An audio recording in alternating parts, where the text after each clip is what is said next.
भाई का हैगा तोर घर ला महा खोजात खोजात आए हो भाई काबर अरे दे दे कहा था वो काची वही मऊहा के झोर वो मिल जाही आ बैठ पी ले मोला दे देना भाई मऊहा के झोर मोला दे देना भाई मऊहा के झोर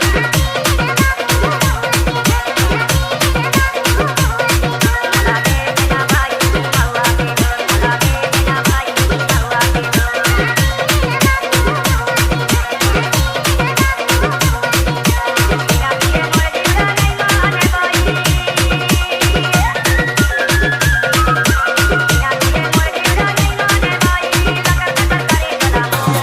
DJ Niranjan Markam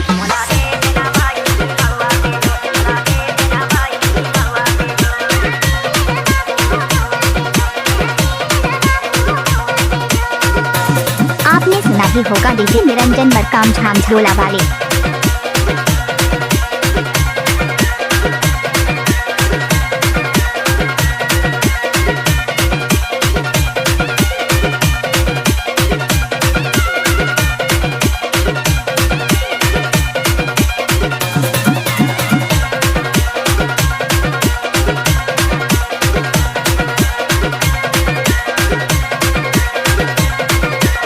DJ Niranjan Markam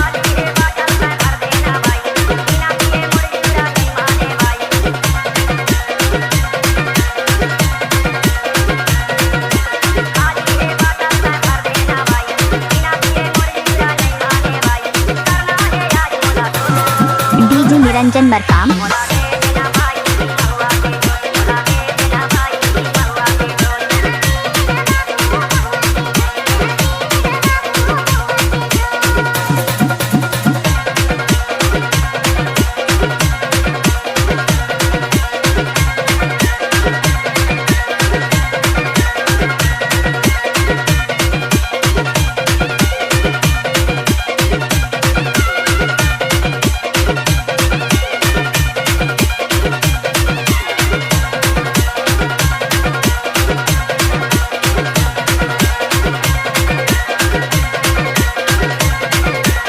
DJ Niranjan Markam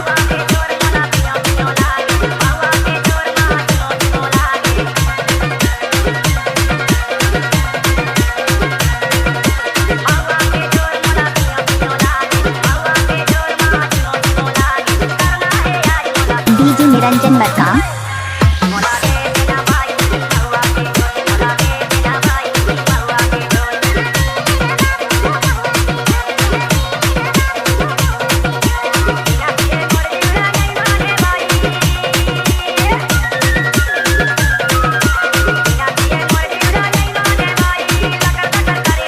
DJ Niranjan Markam